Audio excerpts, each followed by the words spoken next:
Good afternoon, everyone, and welcome to today's TUC education webinar, which we're holding with the TUC Young Workers Committee to mark National Apprenticeship Week and also Heart Unions Week, where union branches, unions and trades councils across the country have been campaigning and helping raise the profile of our trade unions.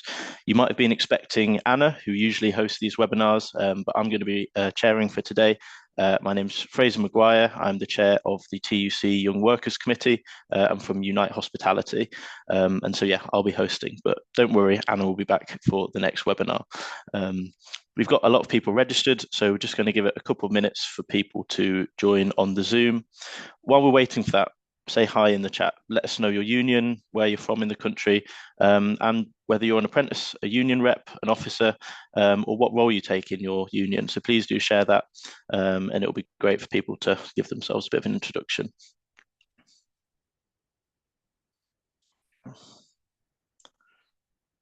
Go. Fantastic. Great to see everyone starting to introduce themselves in the chat. Keep that coming, and I'll run through a bit of housekeeping in a couple of minutes. Hope everyone is having a good Thursday as well.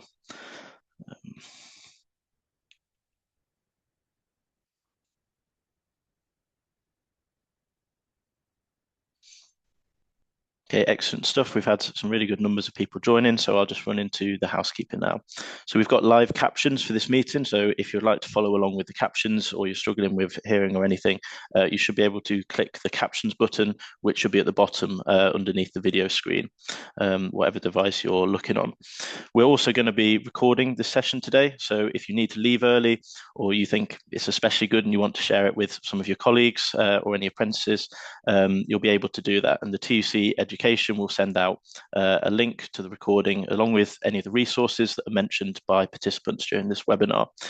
You'll be able to ask questions of any of the panelists throughout this meeting, and you can post those in the Q&A function below as well. There's a little speech bubble, it's got a question mark on it. That's also below the video screen, and please post them in there. While we're using the chat for introductions, and it's great to already see a good number of people introducing themselves there, please do make sure to ask your questions on the Q&A function to make sure that I'm able to pick them up properly at the end and pass them on to the participants. We're going to try and get through as many questions as possible during the session, as it's always good to have good engagement and be able to hear from you watching as well. So today's session, as I mentioned at the start, is about apprentices and apprenticeships and what we're doing as trade unions.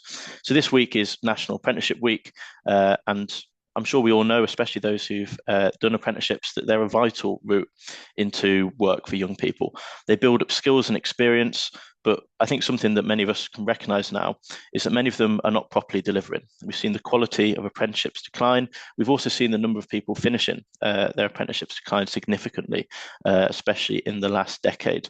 More and more young workers are also going into precarious work, not having proper training that actually delivers them the skills and experience that they need to have job security later on in life.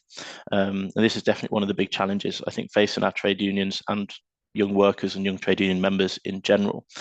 We're going to be talking about, as it's Heart Unions Week as well, the actual organising of apprentices to make sure that they're joining trade unions and, of course, staying involved is really important. We've got a really good panel today. So we've got Julia Jones, who is the skills lead at the TUC, who's going to be talking through some of the latest government changes to the apprenticeship system. We're going to be joined by Charlotte Brumpton-Child, who's the GMB National Officer for Manufacturing, Construction and Steel later on, although as we often have with British Railways, she might have to join a little bit late because at least 50% of them always end up being delayed, which is very understandable. We've got Rhys Harmer from the RMT, who's going to be talking about their apprenticeship charter, which I've actually seen myself and has some really fantastic stuff on it.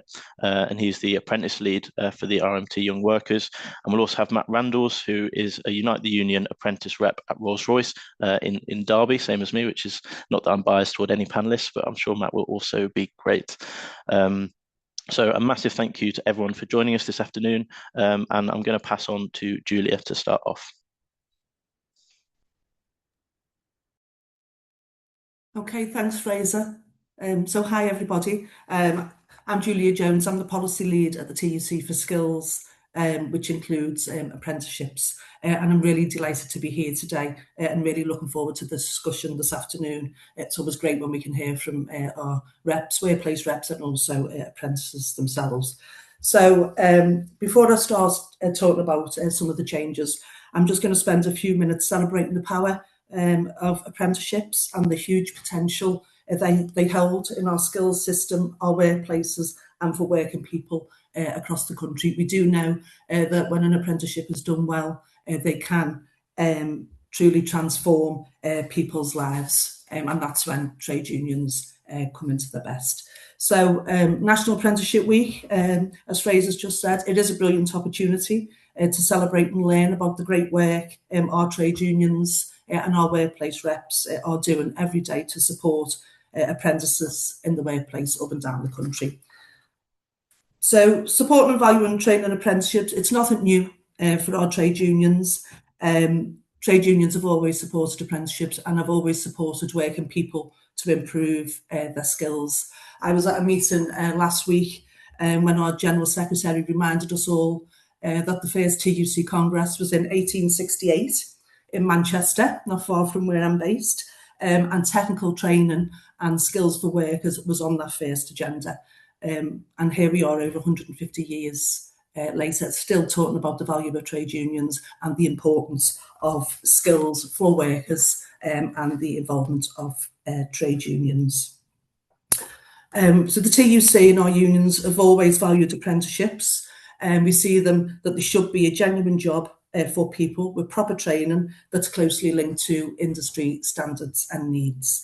And we know that apprentices deserve fair pay, safe working conditions, proper training, and clear pathways to progression and further training. And when trade unions are involved in those apprenticeships, apprentices consistently have told us that they feel that they are mentored, they feel that they've got a voice in the workplace, and most importantly, they get support into long-term employment. And when apprenticeships work best, it's because employers, trade unions and providers all work together to make sure that those apprenticeships really do deliver for everyone involved. And just on a personal note, my own son, he's 40 now, he is a gas service engineer. He started his apprentice when he was 16. It was a unionised apprenticeship. He's been supported by Unite the Union, his union, right through from start to finish of that apprenticeship, but also, again, I know others going to talk about organise, and he's 40 and he's still in Unite the Union, so it's a great opportunity to organise members. What I would say is, from him starting that apprenticeship, he's never looked back. I've always been proud to say that my son is a gas service engineer and he completed a top quality apprentice. And because of that top quality apprentice, due to that, it was because the union were involved. And what I will say, the union still makes sure to this day that he's trained. Every couple of years they have to do tests and exams because he is a gas service engineer, but the union have always supported him. And the beauty of that and the reality of that is he's still in the workplace, but when young apprentices come into the workplace, he now makes sure that he mentors them and tries to give them the best experience they can of an apprentice, and also make sure that they all get the correct training and support. So we know that when apprenticeships work well, they really do and can change people's lives and individuals. And everybody, every apprentice should be able to say, like my son, that they had a great experience as apprenticeship and really did change his life. And he's got a great career. But if we're being realistic, we know that's not always the case, and that's where trade unions really do make a difference. So with all that in mind, I'll just move on to just a few things that are happening in the apprenticeship system. We have had a change of government in the last sort of 18 months, 2 years, and we have seen some changes to the apprenticeship system. The aim is to make it more responsive, more flexible and easier for employers and learners to navigate. And we have seen a shift in how the apprenticeship system is being reshaped. And we've seen the introduction of foundation apprenticeships, giving young people and those who need more support a clear entry into jobs. We're also seeing that the apprenticeship levy, which is now called the Growth and Skills Levy, being made more flexible. More flexibility, and I think this is quite a big change, around English and maths requirements for adults. So from last year, 2025, apprentices aged 19 and over no longer have to have a mandatory requirement to complete that level 2 functional skills in English and maths. They will still be assessed on literacy and numeracy relevant to their occupation, but there's no longer a requirement for full English and maths level 2. So for a lot of learners, this is, it has removed a massive barrier for them. The assessment process has become more flexible and simple, and there is a strong focus on younger workers coming into the apprenticeship system. So from this year, SMEs will no longer have to pay training costs when taking on apprentices under the age of 25. And further down, still in 2026, the government will fully fund apprenticeships 16 to 24 for those employers not paying the levy. Okay, so after a number of years, as again Fraser did say, after the last decade, we've seen really like poor starts and completions and completions declining. Recently, though, just for the year 2024, we have seen an increase. It's not a massive increase, but it's an increase all the same. So on apprenticeship starts, we've seen a 4% increase, and on completions, we've seen an 11% increase. Again, but that was for the year 24-25. And so it is, it's most probably still starting from a really low starting point, but it's an increase and something positive nevertheless. So over the overall direction, I think from the government for apprenticeships, they have tried to make it clear that they want a system that's more flexible, more responsive, and a bigger push to get young people into those high quality training and work. So finally, our job now as unions and reps and advocates is to make sure every apprenticeship programme is of high quality, fairly paid, safe, and leads to a great career. And if you'd like any more information on policy changes, please feel free to get in touch. And thank you, and enjoy the rest of the webinar. That's fantastic. Thank you very much, Julia. And I think you've really set the scene there about the current situation that we're in, changes that we're seeing on the government. And I'm sure going forward, we'll be a lot talking about what we're practically doing in our unions as well. Just a quick reminder to everyone who's watching, great to see so many people have introduced themselves, but please do also put questions using the Q&A function. So we'll be able to pick these up and bring them to our panelists later on. Next, I'm going to pass over to Reese from the RMT, who's going to talk about their work and especially the RMT Apprentice Charter. Over to you, Reese. Fraser, thank you very much for chairing this. Can everyone hear me all right there? Perfect. So look, this got put on me last minute, so I haven't prepared anything, but what I've been doing is working closely with the RMT young members over the past 3 years on our Apprentice Charter. And I'll briefly go into what we've done industrially and politically, just to give someone, give people an idea of what you can do to organise your workplace and what you can do to help improve terms and conditions for apprentices moving forward. So, long story short, I'm a London Underground fleet maintenance full-time convener, and I was an apprentice 8 years ago, and I did a track apprenticeship on London Underground. What we've seen over about 2 or 3 decades, according to statistics that we've run in the RMT, is less and less people getting into apprenticeships and more people actually applying for them. So even though the sort of move towards university from the age of 16, it's sort of pressured onto a lot of people, a lot more people are now looking to get into trades. They're looking to get into industries where they know there's a decent protected job with union conditions, rather than going down the route of the university and then rolling off into other areas. So I'll do a brief story in the history of the railway and what it actually means with apprenticeships now. Is we all know that it's coming into public ownership, but what we're seeing on the maintenance side within National Rail and in London Underground Metro, so they're publicly owned parts of infrastructure, but a lot of the maintenance on the rolling stock is all going to be outsourced to private companies like Alstom, which is a French company, or Siemens, which is a German company. And we've struggled to get collective bargaining agreements into these companies because they're historically very anti-union. So even though we're seeing the train operating companies come in and have a rebrand, a lot of the maintenance and heavy industry style of it is still being outsourced. So We're in a bit of a struggle at the moment in between the process, and we're campaigning to get everything back in-house as part of our insourcing campaign. But London Underground is all in-house, and what we've done over the past 5 years since I've been a convener is a very simple thing that we put into all of our policies and into all of our pay claims is an uplift for the lowest paid workers, including apprenticeships. So we've seen, since I was an apprentice about 10 years ago, it would have been around about £16,000 for a first year apprentice. They're now starting on £27,000 a year, and they finish off on £35,000 a year after the third year, which is, I know it's in London, but it's improved massively and given a lot of people the opportunity to not just live at home. They've had the independence to go out and actually live in their own sort of space within London as well. So that's one part of the policy. So an increase in terms, conditions and wages within apprenticeships. So that can be directly through industrial action. Apprentices come under our collective bargaining agreements in Network Rail and London Underground. We're now working on the insourcing campaign within Alstom, and we've included them into our collective bargaining agreements and negotiated that. So that's the first part. The policy part of it is we have basically put to the Labour government an end to bad apprenticeships. And I know that sounds very vague and very simplistic, but what we're seeing is this big number of 50,000, 100,000 apprenticeships coming through to working class people up and down the country.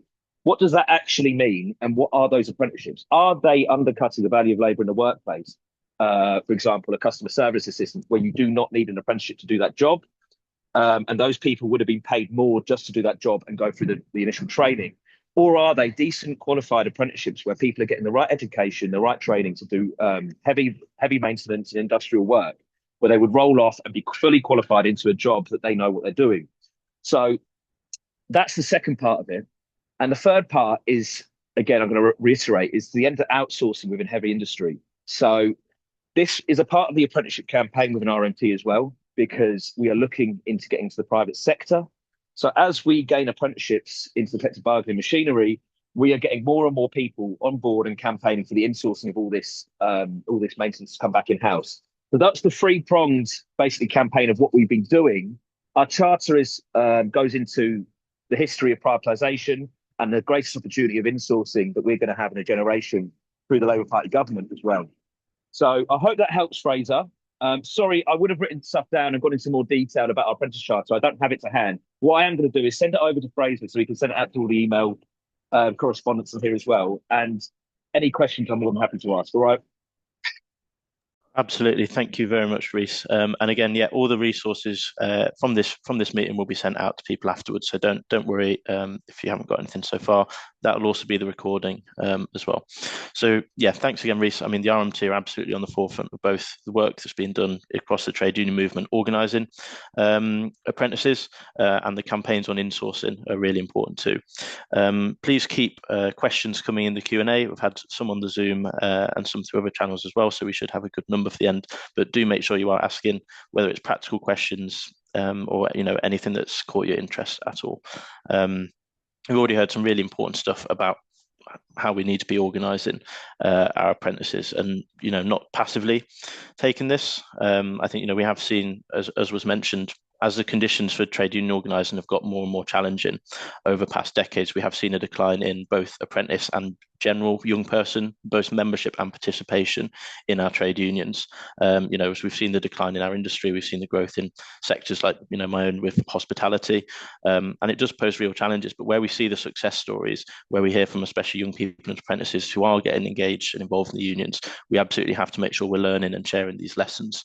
So without any further ado, I'm really pleased to pass over to Matt, who is a Unite apprentice rep at Rolls-Royce. Over to you, Matt.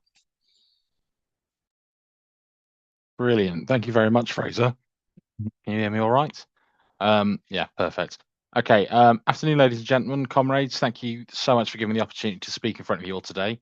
My name is Matt, and I'm a fourth year level 3 apprentice at Rolls-Royce in Derby. I'm also an elected rep, and I sit on the East Midlands Regional and National Young Member Committees for Unite. Before I start properly, I just want to stress that everything I'm about to say comes from the perspective of someone who works for a large company which takes on hundreds of apprentices a year and has a well-populated team of union reps. Not everything I'm saying may translate directly to smaller companies who only have a few apprentices, but I hope the ideas kind of still carry some weight. So during my first week of my apprenticeship, We had an introductory talk from the conveners from the trade unions on our site. One of them was particularly warm and friendly and persuasive of the value of trade unionism, and I got talking to him during a lunch break. I told him I was interested in getting involved with the union and becoming a rep once I was fully qualified, and he essentially said, "Why wait?" I was and am quite a bit older than some of my fellow apprentices. I didn't start my apprenticeship until I was 25, so I was 9 years older than some of them. And I thought that slight level of maturity would make me a good person to be able to represent my younger colleagues. So I got myself elected and started working with both the unions and the business to ensure that kind of my fellow apprentices had a direct source of representation, both within the business and within the educational establishments that are the other half of the apprenticeships, so the universities and colleges. A little bit about the apprentice rep role. So like I said, I am an apprentice rep. It's a bit of an odd role in that it doesn't really exist. It's only what I and the wonderful supportive team of reps around me have allowed it to be. Being both an apprentice and a union rep is an odd combination in that I'm an elected rep, but I don't have any facilities time, can't represent my colleagues in disciplinaries, and I'm not even on a full-time contract with my employer yet. The essence of my role is to be a touch point for apprentices with the unions. I send out email updates to a mailing list of our aligned apprentices, kind of regarding pay deals and changes, keep them updated on opportunities to have their voices heard, and have been trying to form a committee of apprentices to meet regularly and discuss issues that they and their colleagues are having. However, this has proved to be consistently quite difficult for reasons that will become obvious shortly if they're not already. We live in a time where unions are not ubiquitous within our culture. It's no longer the case, as it was at the height of the trade union movement's power, that the public would be able to recognise and name the leaders of the UK's major unions. Industrial relations are rarely covered in the news, and the public's gradual meandering further right has left us in a weaker position. People who were born after the heyday of the union movement are now at the point where their children are beginning their careers, and this means there's a raft of young people entering the workplace whose parents don't believe in the value of the union movement. Whenever we have a recruitment drive, I regularly interact with apprentices who will tell me, my dad says you guys don't do anything. My mum says you're a waste of money. This attitude is leaking through to our younger workers, and I believe it's only going to lead to the trade union movement weakening as this generation progresses through their careers. So the question is, how do we stop this? We stop it by proving to these young members that not only should they be for the trade union movement, but the trade union movement should be for them. So what do we do as union reps to encourage apprentices to use their union and to take an active role? The first step I would suggest taking would be to designate specifically fully trained reps to act as a first point of contact for apprentices.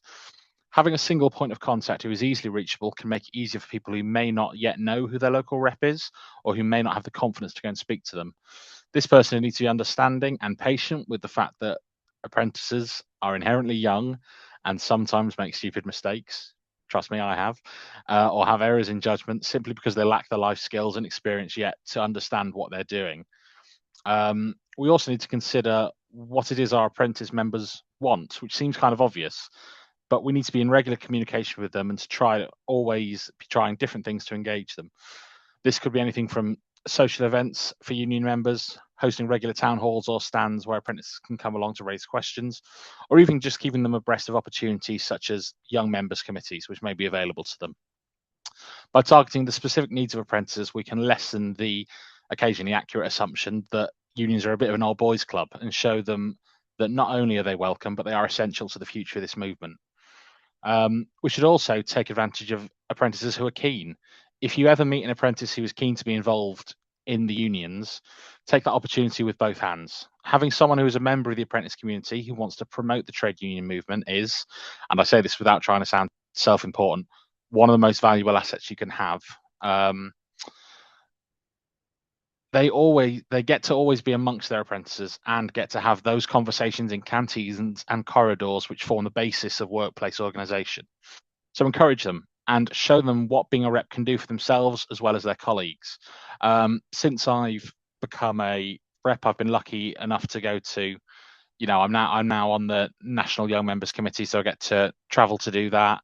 I've been up to other sites that Rolls-Royce have to speak to the apprentices there, and I'm not encouraging anyone to be a rep for anything other than selfless reasons, but there are benefits to doing it as well. So I think that should be stressed with people.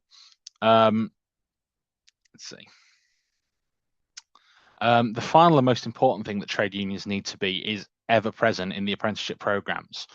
If I hadn't taken an active role in getting to work with the union on site during my apprenticeship, then there's a very real chance that the only communication I'd ever have from the union is the session in my first week when they recruited me, and then an annual email about what a pay deal looks like for that year.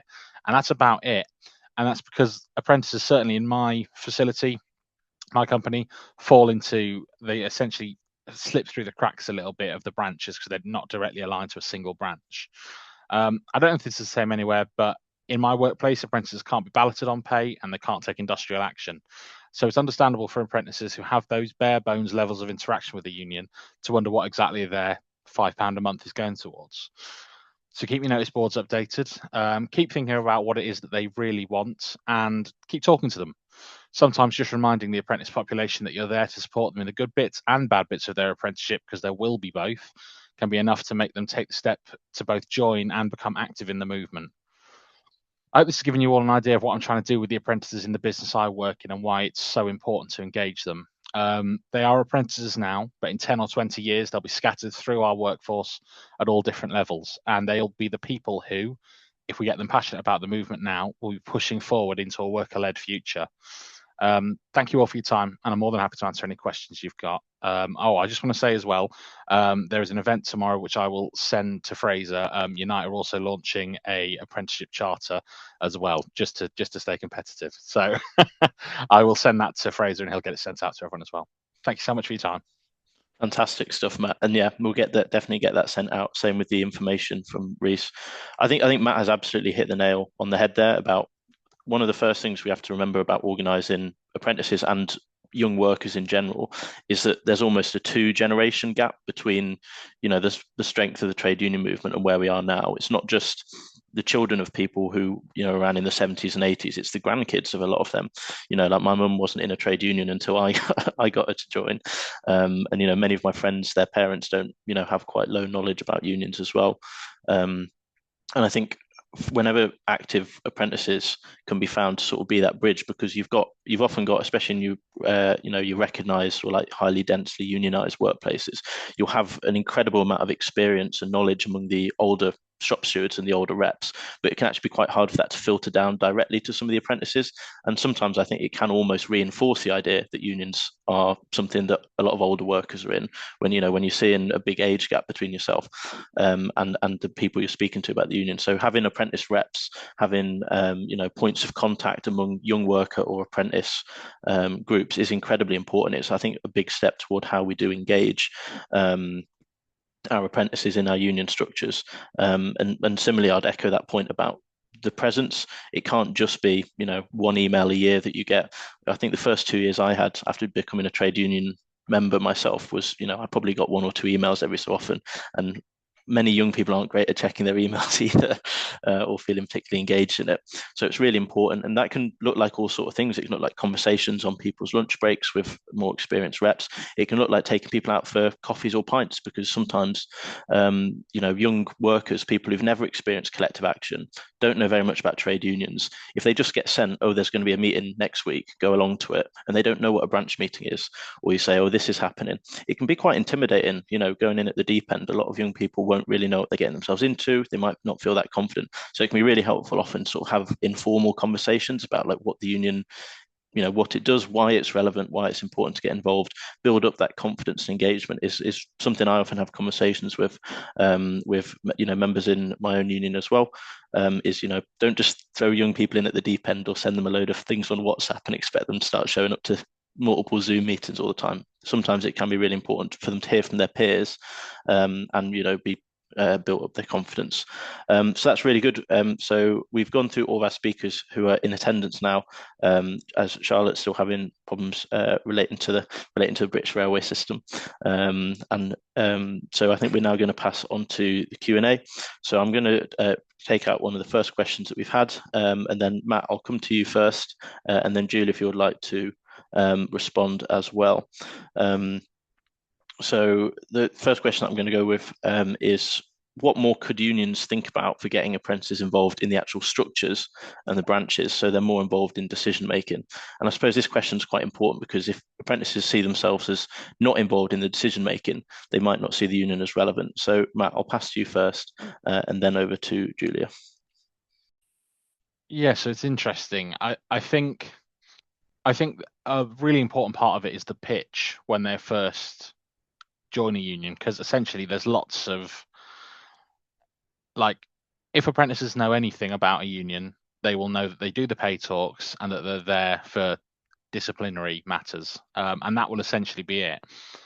I think it needs to be stressed early on that there is lots to get involved with in terms of your local branch, and that they may not have voting powers to begin with, but like, that is how you get involved with your local union. There's always kind of more to do, and I think providing essentially good reasons to come along to these branch meetings, discussing things that affect apprentices, and then making sure that those apprentices are heard and understood in those meetings.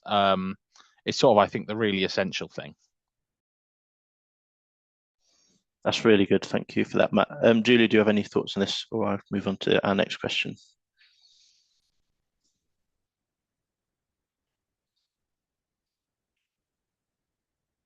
Sorry, Fraser, I wasn't sure whether you heard me. The problem with the mute. No, I agree everything that Matt just said, but again, for apprentices and the reps, again, making sure that they are really involved in the trainer side and the skills side. Quite often, lots of people like doing the practical work, but they might not really enjoy. I'm not saying for all, but might not enjoy doing like the assessments and things like that. But that's where the union rep or the union learning rep can be really involved and stress the importance of that. But again, if they are struggling with any of the work, the reps can then maybe speak to the providers and the employer if the young apprentice would want that. So yeah, it's really, really key that they are supported through the skills side as well and the learning side. Yeah, absolutely. I think you both touched on that. That's really important. I think with the structure as well, apprentices being able to see, like we said, discussed earlier, other apprentices or people who are similar-ish in age to them can also really help them feel represented in those structures and feel more confident about getting involved. Obviously, different unions have different structures about this. I know in Unite there is Unite and the RMT, they have specific young workers and young members structures, which can often be good ways to get people involved. But yeah, I think it's always a really important question to think about how we make sure people are active, not just seeing the union as something that's passive, or something that comes up once a year when the pay talks are on. I think it's a constant process of engagement. I think that's really important that we need to be doing, whether that's organising in workplaces that don't have recognition agreements or have low density, or whether that's in our higher density workplaces, working on making sure people are engaged. People coming to branch meetings, participating, understanding, and being as involved in the union as possible.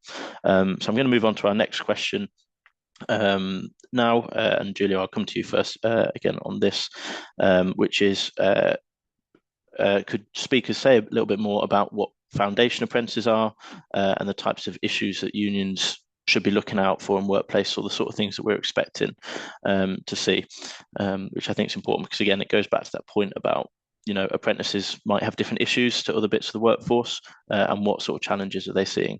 So Julia, if there's anything you would like to come in on that. Yeah, just a couple of things on foundation apprenticeships. So they have been newly announced. They are new. They are entry-level apprenticeships, and they are for people who wouldn't necessarily have the skills to go straight into maybe a level 2 apprenticeship. So they are more like a pre-apprenticeship, and we would like to see that they are trained and supported. And again, that's where our union reps can come in to make sure that those people, and they will mainly be young people on those apprenticeships, are going to be exploited, that they are going to be supported, that they are given, so they're not a replacement for a worker, they are given, real tasks to learn, and then hopefully they will progress into a level 2 apprenticeship. So again, it is for those young people who do need that extra support before they're ready to go on level 2. But again, for our trade union reps, it's just, again, about supporting them and make sure that they are learning in the job and learning those work skills, rather than just being an additional person in the workplace. But it is something that we have always called for like pre-apprenticeship programs to really improve young people's confidence so that they are ready and they do gain the skills so they can go on to a level 2. That's really good. Thank you for that, Julia. Matt, is there anything you would want to come in on there, especially about the specific issues that apprentices will want to see their unions taken forward? And I would highlight again, obviously Reece was in here earlier, that the RMT have their apprentice charter, and that obviously Unites has coming out as well. And I think it's really important that unions across the board, whatever sector it's in, are looking at having specific policies and things geared around the challenges that apprentices are facing. Over to you, Matt. Yeah, I've not got kind of a massive amount to add other than I'm thinking back to kind of growing up, and I know people who've sort of fallen through the education system a little bit, where they've never quite found what's right for them until the age of 16, done their GCSEs and might have flunked them, and then are at a point where they're sort of at a bit of a loss. Or I think they feel worried that they're going to be in sort of a low skill, low pay job for the rest of their life, and it can be a really sort of affecting thing. I think that having that bridge onto the apprenticeship schemes is fantastic, providing people with that possibility that they can better themselves essentially from a lower starting point. But yeah, that's all I've got from that really. Thank you. Yeah, no, that's really good. I think something that comes across both that I was wanting to highlight as well before we go on to the next question is about the quality of the work and training that we're seeing. There was some research, actually really positive research from the TUC, which probably can be sent out after this meeting as well, that showed that 54% of the levy paying employers had basically admitted to rebranding existing in-house training as apprenticeships, and that we've definitely seen challenges, for example, myself in the hospitality industry, of things that are essentially just normal jobs being falsely classified as apprenticeships so they can get away with paying people lower rates. I think apprenticeships are incredibly important, but there have to be the constant demands around the quality of them, the quality of the training, the amount of training people are getting. And I think that will make something that's a real big difference. It's something that the government should be pushed on, but also that unions in our workplaces can be fighting on about the conditions of the apprentices, which is really important. And I think a lot of this stuff is to an extent circular. The more that we're able to empower apprentices within our union structures, and the more we're able to sort of take up the priorities of apprentices, the more easy it will become to get people involved, I'm hoping. I think, and it's really important, but definitely one of the big challenges that we are seeing. So obviously a lot of these webinars are around union learning reps, and it might be a slightly harder question, but for either of you, Matt or Julie, do you have any thoughts about how union education reps or learning reps, are those who are leading on sort of training and education within workplaces, might be able to support apprentices? Or have either of you got any sort of examples of how the union has sort of played an active role in being able to support apprentices, whether it's getting involved in the union or supporting them with problems at work? Matt, I'll come to you first if you've got any thoughts. That is a harder question. I think that it's one of those things where once you've got the apprentices active, the education side of it comes in more. Obviously, an apprenticeship is a mixture of education and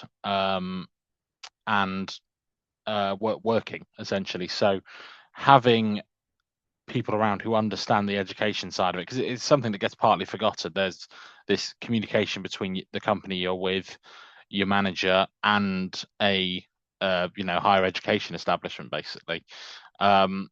In terms of what the actual education reps, where they come into it, I'm not sure that's something I really understand enough to give kind of a really good answer. But yeah, that's just some quick thoughts. Yeah, that's really good. Thank you, Matt. And Julia, do you have any thoughts as well about how, obviously a lot of workplaces don't have union learning reps. I mean, that's also something that people can be exploring if they don't in their own workplaces or structures. It's always good. But yeah, over to you, Julia. Yeah, so I mean, union learning reps can play an absolutely fantastic role within workplaces. I think it was something like, from around 2002 union learning reps got recognition for paid time off to do their union learning rep duties. So again, there is facility time available for union learning reps. So we've got our health and safety reps and the only other and workplace rep, but the other reps that get facility time are a union learning rep. And we did run the Union Learning Fund for over 20 years. I was part of that for 13 years until the Tories cut it about 4 or 5 years ago. And through that programme, it wasn't just apprenticeships, so I'm talking about workplace skills now. Our union learning reps brokered learning opportunities through their trade unions, through learning providers. And each year we used to put through over 200,000 learners through union learning, which is an absolute phenomenal number of learning episodes, and that would never have been achieved without our union learning reps in those workplaces. So as well as younger workers apprenticeships, they supported older workers, they did lots of work on maths and English digital skills as well. So when there is a union learning rep in a workplace and they might have a learning infrastructure, they might have a learning agreement, they might have a learning centre, the difference they make in those workplaces is phenomenal. And we also really good value for money. At the end of the day, they are volunteers, as we all know, in their workplaces as well. So union learning reps can make a massive difference. And we have got tons and tons of evidence, independent evidence as well, not just from the TUC or from our trade unions, but independent evidence on the success of union learning reps and where there was, I'm not sure of the exact figure at the moment, but where there is a union learning rep in a workplace, the engagement in training and skills was much higher than in a workplace that didn't have a union learning rep. Yeah, that's really good. Thank you very much for that, Julia. And I think it reiterates that point about keeping the education, the engagement going. Like you said, like the workplaces that will have someone working on that, we'll see, very, very positive results. And I think it does link disproportionately more than other people in workplaces to our apprentices. Another statistic that I was from the TUC research that I was mentioning earlier showed that 44% of people who leave apprenticeships before they've sort of finished their time will cite insufficient training or poor quality, not being properly supported as one of the main reasons for it. So I think that's something really big that unions can play an active role in, is keeping, apprentice retention and completion rates going, is something that we've seen a really big problem with in the UK. As mentioned earlier in this meeting, over the last 10 to 15 years, we have seen real challenges with that. One other practical point that I'll just come in on, sort of relating to this question as well, in terms of how we can pass on skills and knowledge, is often almost sort of informal shadowing of, like, where you've got apprentices or people who might be a bit more interested in the union, sort of linking them together and like giving them the opportunity to like meet the older, shop stewards, or listen to them like talk about sort of the work they'll do on a daily basis, and then be able to take some of that information back, to speak to other apprentices and things about. Something I remember doing when I first sort of properly got involved in the structures of Unite was that I'd sometimes go and, not necessarily, formally shadow, but like sit in on a branch meeting, like sit near a chair, like see what they're actually doing, see how like people would take on different roles and things like that. And that definitely built up my confidence on like how to do and navigate some of the things, and actually feel like I knew what I was talking about when I'd get questions from young workers about what's, how does this actually work, how does that actually work. So yeah, union learning reps, absolutely crucial thing that we should be promoting and prioritizing wherever possible.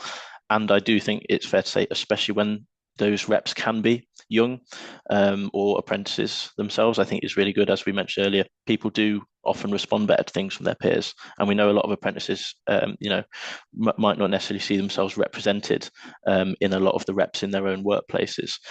It's definitely a big challenge we've got, and we have actually seen in the data from the trade union movement at the moment that a very, very significant proportion of workplace reps will be retiring in the next 10 to 15 years.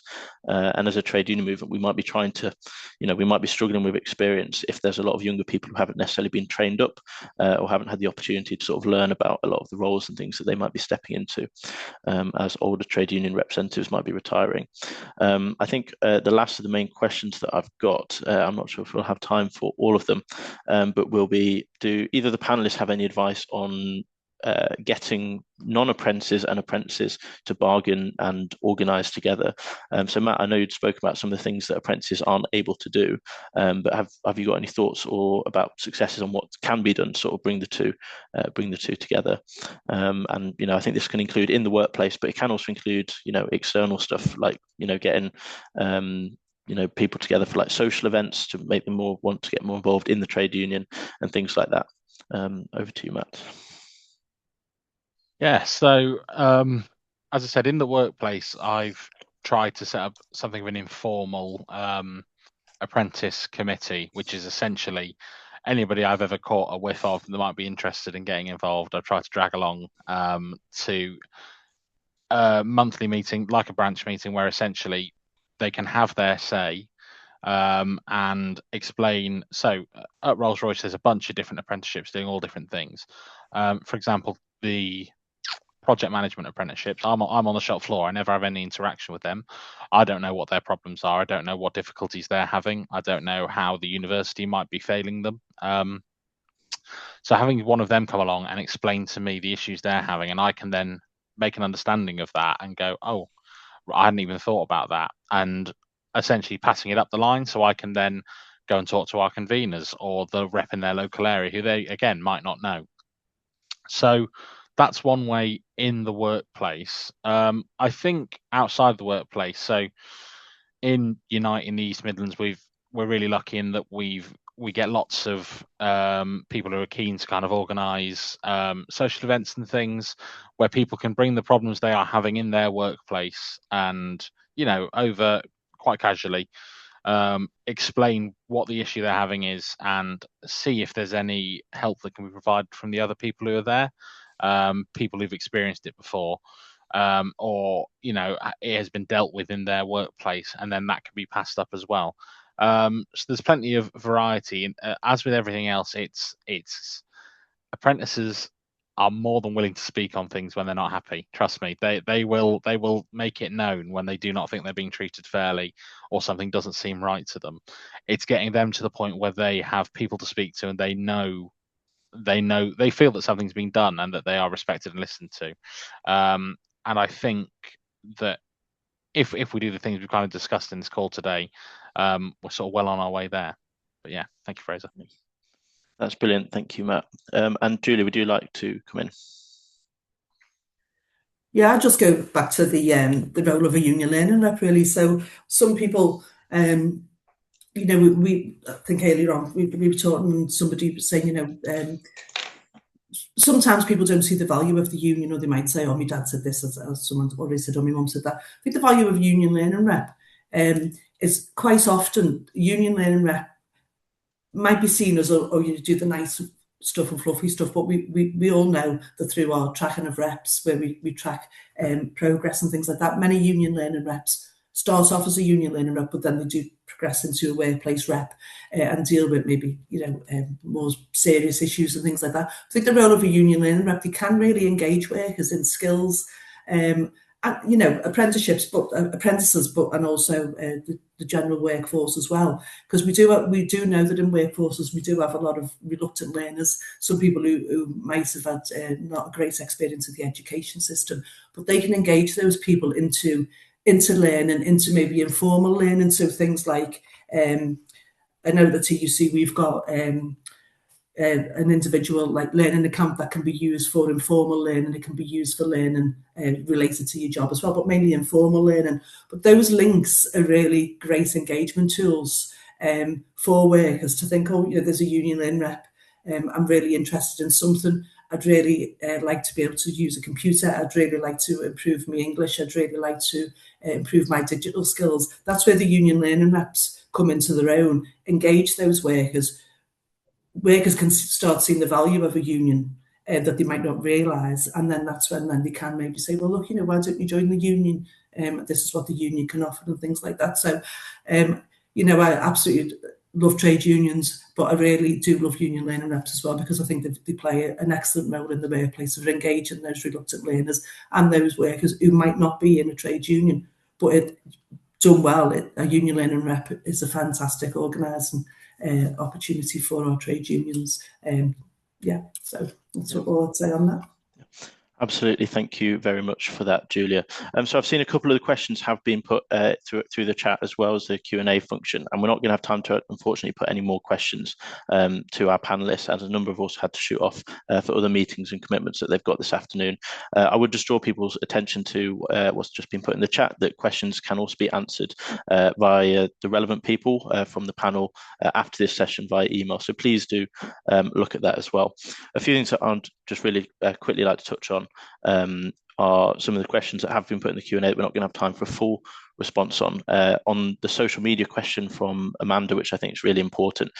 Social media for our trade unionists is incredibly important. I think more people nowadays than pretty much ever get their news, get their information, things like that from social media. But I think trade unions, whether it's branches or national trade unions, do often punch below our weight as organisations for the size that we are, the number of members that we have. We often don't have as active presences on social media, especially targeting younger workers or those who might be apprentices. So looking at social media things within your own branches and union structures, I definitely think is really important and something that we should be doing. And on the last question from Stephen as well on equality monitoring, I think that's something really important that people in their own union branches and in their workplace structures for the union should absolutely need to be looking at, because it's something really important that we find, and often the challenges, especially places that don't have apprentice reps or where apprentices might be less engaged in the union structures, will struggle to raise diversity issues. They might not be confident, they might not know the process.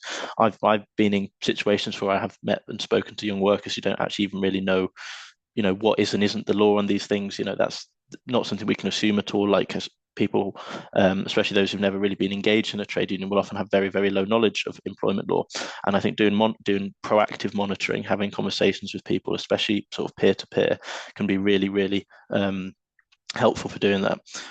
So I'd just like to finish saying a huge thank you to Matt and Julia for their responses with the questions and for attending today, and a thanks to Reese, obviously, who gave us a really interesting update on the work that the RMT are doing. I'd really like people who've attended this today, obviously definitely do follow up with further questions after this, and obviously resources will be emailed out and you'll be able to see a link that will allow you to watch the recording of this. But we really do want people to take away practical thoughts from this. When you're at your next branch meeting, I've actually had mine this month already, but when you're at your next branch meeting, whenever it might be, if you've got apprentices or young workers in your workplace, do have a think about it. Do you think, is there stuff that we're currently not doing that we could be working a bit harder on? Are there discussions we could be having to potentially engage some more of these within our union or in our structure? And what practical things we can do? Because it's been a great and really informative session. But as always, the important thing is converting the discussions that we have into practical action, into going away and changing what we're doing, because young workers and apprentices engagement and recruitment as well is definitely one of the biggest challenges facing the trade union movement at the moment. So a huge thank you to everyone for coming along. It's been really good. We've had a lot of people joining as well. And for the rest of Apprentices Week and Heart Unions Week, I'm sure that we'll continue to see our unions doing some fantastic work. Thank you very much, everyone, and have a great rest of your afternoon. Cheers.